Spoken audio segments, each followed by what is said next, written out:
चलिए अब रुक करेंगे अगली बड़ी खबर की। हम बात करेंगे उत्तर भारत में कड़ाके की ठंड, शीतलहर से बड़ी लोगों की मुसीबत। यूपी के कई शहरों में मौसम विभाग का रेड अलर्ट है। बड़ी खबर आपको बता रहे हैं, मौसम विभाग का रेड अलर्ट, कड़ाके की ठंड और इसी के साथ मौसम विभाग ने रेड अलर्ट जारी किया गया है। तो मौसम विभाग की ओर से रेड अलर्ट जारी किया गया है। 35 ऐसे जिले हैं जहां पर अधिक शहरों में भीषण शीतलहर देखने को मिलेगी। 35 से अधिक शहरों में भीषण शीतलहर। तापमान में गिरावट से लोगों की परेशानी बढ़ जाएगी।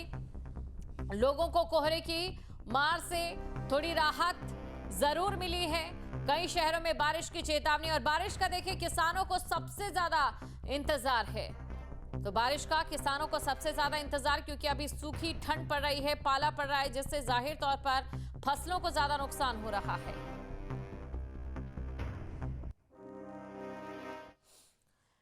और चलिए अब ये जान लेते हैं कि इस समय ठंड को लेकर क्या स्थिति पूरे उत्तर भारत में बनी हुई है और ठंड को लेकर किस प्रकार लोगों को मुसीबतों का सामना करना पड़ रहा है। उत्तर भारत की अगर हम बात करें तो इस समय कड़ाके की ठंड पड़ रही है और साथ ही शीतलहर से लोगों की मुसीबत बढ़ चुकी है। यूपी के कई शहरों में मौसम विभाग का रेड अलर्ट भी है और 35 से अधिक शहरों में भीषण शीतलहर है। तापमान में गिरावट से लोगों की परेशानी बढ़ चुकी है। 35 से अधिक शहर ऐसे हैं जहां पर भीषण शीतलहर जो है वो इस समय देखने को मिल रही है। और वहीं आपको ये भी बता दें कि तापमान लगातार गिर रहा है, पारा लगातार लुढ़क रहा है, जिस वजह से खासी दिक्कतों का सामना जाहिर तौर पर लोगों को करना पड़ा है, जो कि खास तौर से कामकाजी है। लोगों को कोहरे की मार से हालांकि थोड़ी राहत जरूर मिली है। जिस प्रकार 31, 1 और 2 को कोहरा देखने को मिला। कई शहरों में बारिश की चेतावनी है, जिसका सबसे बेसब्री से किसान इंतजार कर रहे हैं। और अब देखने वाली बात यह रहती है कि जिस प्रकार मौसम को लेकर अलर्ट यहां पर जारी किया गया है, उसका कितना असर देखने को मिलता है, क्योंकि बारिश का जो इंतजार है वो लगातार किसानों की ओर से किया जा रहा है। तमाम संवाददाता हमारे साथ जुड़ चुके हैं। निखिल शर्मा लखनऊ से हमारे साथ, हिमांशु शर्मा गाजियाबाद से और रवि हमारे साथ वाराणसी से जुड़ चुके हैं। सबसे पहले आपके पास आना चाहूंगी निखिल, जानना चाहूंगी आपसे, मौसम को लेकर जो चेतावनी जारी की गई है उसका असर किस प्रकार देखने को मिल रहा है? देखिए, राजधानी लखनऊ की अगर मैं बात करूं तो लखनऊ में अब सुबह के वक्त हल्की धूप निकल आई है, जिसकी वजह से जो ठंड है उससे लोगों को राहत मिली है। कल की बात अगर करें तो कल भी जो है ठंड लखनऊ में उतनी नहीं थी, क्योंकि शीतलहर 2 दिनों से बंद है। शीतलहर के बाद ठंड का माहौल ठंड जो है बढ़ जाती है। राजधानी लखनऊ में अगर हम बात करें तो 2 दिनों से जो भीषण ठंड पड़ रही थी उससे राहत है। आज जिस तरह से सुबह से ही धूप हल्की दिखाई पड़ रही है, अगर ये दिन भर बनी रहती है तो जो लोग हैं उनको ठंड से काफ़ी राहत मिलेगी। हालांकि ज़रूर है कल इसका असर सुबह के वक्त दिखेगा, और सुबह के वक्त कोहरा बहुत ज़्यादा होगा। जब दिन और रात के तापमान में अंतर ज़्यादा होगा तो निश्चित तौर पर कोहरे और धुंध का इम्पैक्ट रहेगा।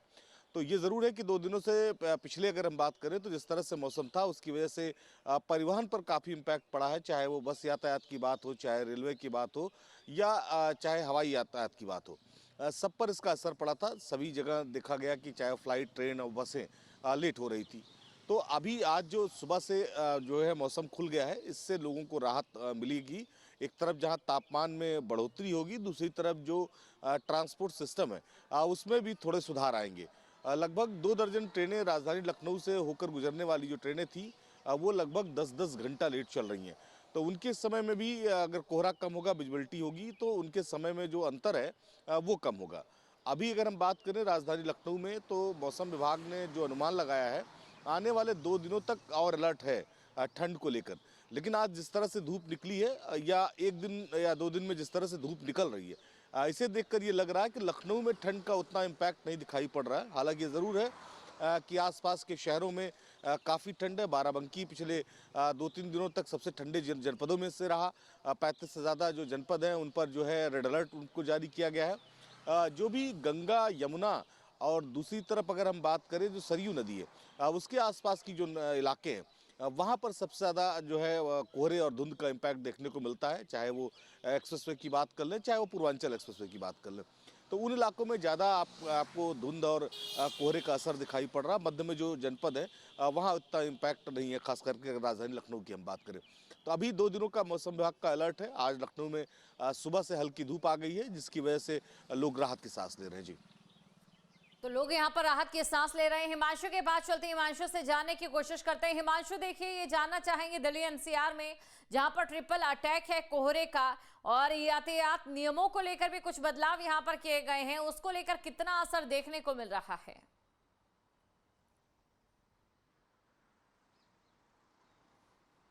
और देखिए, आपको बता दूं, इस वक्त मैं देश की राजधानी दिल्ली में मौजूद हूं और दिल्ली एनसीआर की बात करें तो ट्रिपल अटैक लगातार जो कहा जा रहा है वो कोहरा है, बढ़ती हुई सर्दी है। इसके अलावा जो कड़ाके की सर्दी के अलावा अगर हम देख रहे हैं पॉल्यूशन, ये एक ट्रिपल अटैक का सामना यहाँ की जनता को करना पड़ रहा है। लेकिन इस दौरान कोहरा जो है वो छटा हुआ है। बीते 2 दिनों से दिल्ली एनसीआर के अंदर कोहरा नहीं देखने को मिला है।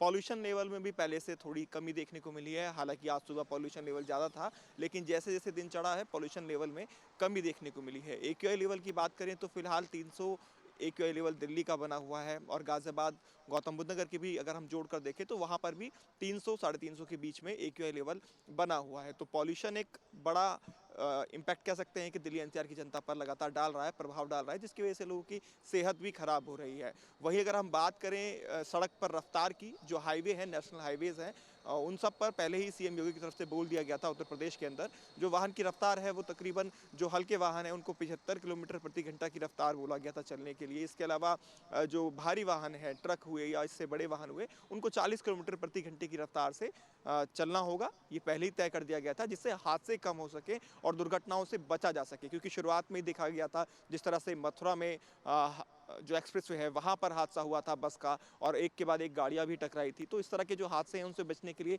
तमाम तरह की गाइडलाइंस जारी की गई, उनको फॉलो भी कराया गया। उसके बाद भी जो लोग हैं अक्सर तेज़ गति से गाड़ी को चलाते हैं और जब कोहरा होता है तो वो एक बड़ी दिक्कत का सामना करना पड़ता है, क्योंकि हादसे फिर वहाँ पर देखने को मिलते हैं।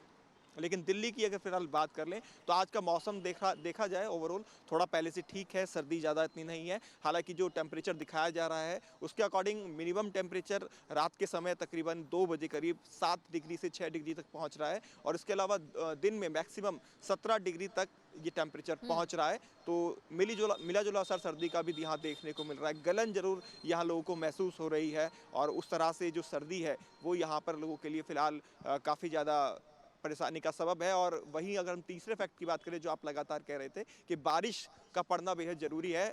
अमूमन देखा जाता था कि न्यू ईयर के आसपास बारिश पड़ जाती थी तो वो एक अच्छा ठंड में भी इजाफा होता था और उससे किसानों को बहुत फायदा होता था। बिल्कुल, किसानों को फायदा होता था। रवि के पास चलते हैं, रवि हमारे साथ बने हुए। रवि, देखिए, वाराणसी की अगर हम बात कर लें, जाहिर तौर पर यहाँ पर क्योंकि वॉलीबॉल प्रतियोगिता का आज से शुभारंभ होने जा रहा है और ऐसे में कड़ाके की ठंड कहीं खिलाड़ियों के जोश को ठंडा ना कर दे।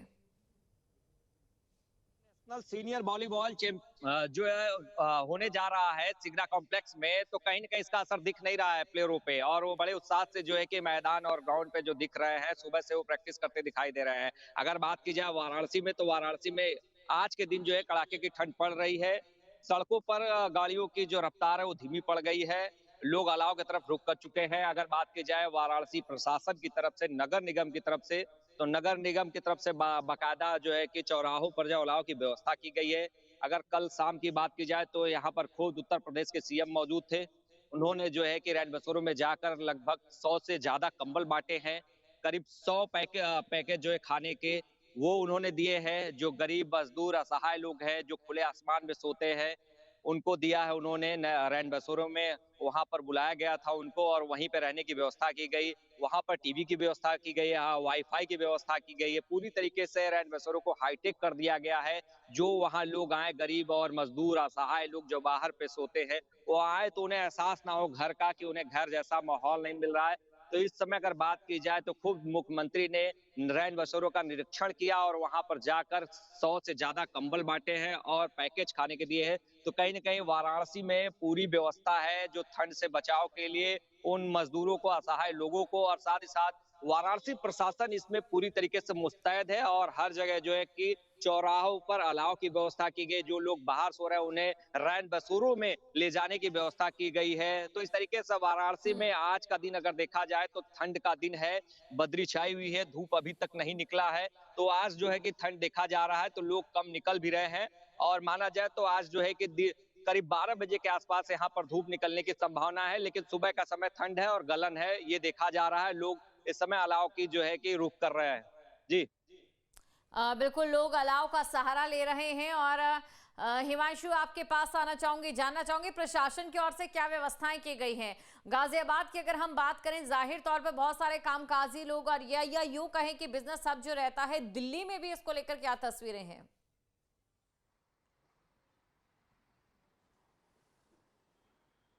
बिल्कुल देखिए, गाजियाबाद हो या फिर गौतम बुद्ध नगर हो या दिल्ली हो, आज हालांकि संडे है तो मैक्सिमम लोग अपने घरों में होंगे, क्योंकि एक राहत की बात है, संडे में छुट्टी को सेलिब्रेट करते हैं लोग। कुछ लोग वीकेंड पर बाहर भी घूमने के लिए चले जाते हैं।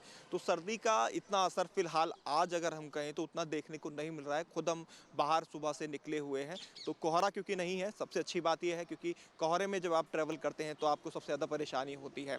दूसरा, अगर हम टेम्परेचर की बात करें, सर्दी जरूर है, तो ऐसे में लोग घरों में आज है तो उनको इतना इम्पैक्ट सर्दी का भी नहीं होगा। जो वो लोग बाहर हैं, खासतौर पर जिनके लिए रहने की कोई सुविधा नहीं है, उनके लिए रैन बसेरों का इंतजाम जगह जगह किया गया है, चाहे वो दिल्ली गवर्नमेंट की तरफ से हो या फिर यूपी सरकार की तरफ से दिशा निर्देश के बाद तमाम जिलों के अंदर हो। गाजियाबाद हो, गौतम बुद्ध नगर हो या दिल्ली में जगह जगह रैन बसेरे बनाए गए हैं। जो व्यासित लोग होते हैं उनके लिए व्यवस्था की जाती है टेम्परेरी, अस्थायी रूप से जो शेल्टर होम है वहाँ पर उनको शिफ्ट किया जाता है, रात में वो सो सकते हैं। उनके आराम के लिए, उनकी व्यवस्था के लिए तमाम चीज़ें वहाँ पर उपलब्ध कराई जाती हैं। जिस तरह से हमने एक बार रियलिटी चेक भी किया था तो अलाव की व्यवस्था वहाँ रहती है। बाकायदा मनोरंजन के लिए टेलीविज़न भी अंदर लगाया जाता है ताकि वो लोग उसका भी लुत्फ ले सकें। तो इस तरह के इंतजाम किए जाते हैं। बावजूद उसके बहुत से ऐसे लोग होते हैं जिनको रैन बसेरों में एंट्री नहीं मिल पाती है। उसकी एक बड़ी वजह पीछे निकल कर आई थी कि उनके पास किसी तरह का आइडेंटिटी कार्ड नहीं होता है, कोई जिससे वो पहचान पाएं, या आधार कार्ड कहें या वोटर आईडी कार्ड कहें, क्योंकि वो लोकल नहीं होते हैं तो वहाँ उनके पास किसी तरह की ये चीज़ें नहीं होती, तो उसका सामना करना पड़ता है, फुटपाथ पे इनको सोना पड़ता है। लेकिन उसके बाद भी प्रशासन की तरफ से उनके लिए भी व्यवस्था की गई है। तो व्यवस्थाएं अच्छी हैं और अच्छी बात यह है कि मौसम साफ है। और इसमें एक बुरी बात यह है कि जब तक ज़्यादा सर्दी नहीं पड़ेगी तो जो फसल है, गेहूँ की फसल खासतौर पर जो बोई हुई है, उस पर इम्पैक्ट पड़ेगा। जो गेहूँ का दाना है वो पतला रह जाता है अगर सर्दी ज़्यादा नहीं पड़ती है। तो सर्दी जितनी ज़्यादा पड़ेगी। और निखिल के पास हम चलते हैं। निखिल, देखिए, वैसे तो कहा गया था इस बार अल-नीना वर्ष के तौर पर सर्दी पड़ेगी, लेकिन उसका असर सिर्फ और सिर्फ नवंबर में देखने को मिला। बीते 10 सालों में नवंबर ही सबसे ज्यादा ठंडा रहा। दिसंबर और ये शुरुआती जनवरी की बात करें तो पिछली सर्दियों के मुकाबले या 10 सालों की सर्दियों के मुकाबले इस समय जो असर है वो बेहद कम है। बिल्कुल, अगर पूरे उत्तर प्रदेश की बात करें तो ऐसा ज़रूर कह सकते हैं कि नवंबर में ठंड का ज़्यादा इम्पैक्ट दिखा। जिस तरह की अंदाजे लग रहे थे कि दिसंबर और जनवरी में ठंड होगी लखनऊ में या उत्तर प्रदेश के तमाम शहरों में, उस तरह की ठंड नहीं है। लेकिन ये ज़रूर है कि जैसे मैंने बताया कि जो इलाके खास करके नेपाल बॉर्डर के इलाके हैं या इधर मध्य प्रदेश के किनारे के जो शहर हैं, जो जनपद हैं, वहाँ पर ठंड का काफ़ी इम्पैक्ट है, काफ़ी असर है ठंड पर और लोग उस ठंड से परेशान भी हैं। लखनऊ की बात करें तो पिछले साल भी लखनऊ में ठंड का उतना असर नहीं था। ये ज़रूर है कि शुरुआत की अगर हम बात करें 25 दिसंबर से लेकर 10 जनवरी के बीच में जो है लोगों को ठंड का सामना करना पड़ा था, जो काफ़ी ठंडा था। उसके बाद मौसम लगभग धीरे धीरे सामान्य होता चला गया। तो ये कहा भी जाता है कि 15 जनवरी की अगर बात करें मकर संक्रांति तक लोगों को ठंड का असर रहेगा और उसके बाद धीरे धीरे ठंड में कमी होने लगती है। तो अब अगर आज हम बात करें तो जिस तरह से मौसम राजधानी लखनऊ का दिखाई पड़ रहा है, अगर इसी तरह से लखनऊ में मौसम बना रहा आने वाले 1-2 दिनों तक तो लखनऊ में जो ठंड वो काफ़ी कम हो जाएगी। आज के जो मौसम ने बिल्कुल, और संकेत दिया है भी कि देखने को मिल धूप जो रही है है। कोहरा छटा हुआ है। आप तीनों का बहुत बहुत शुक्रिया तमाम जानकारी को दर्शकों तक पहुंचाने के लिए। आपके मोबाइल पर तुरंत आएगी ब्रेकिंग न्यूज, स्क्रीन पर सबसे पहले दिखेगी बड़ी खबर, देश दुनिया की हर खबर एक जगह। अब आपके मोबाइल पर तुरंत फटाफट इंस्टॉल कीजिए न्यूज़ नेशन ऐप और रखिए खुद को अपडेट।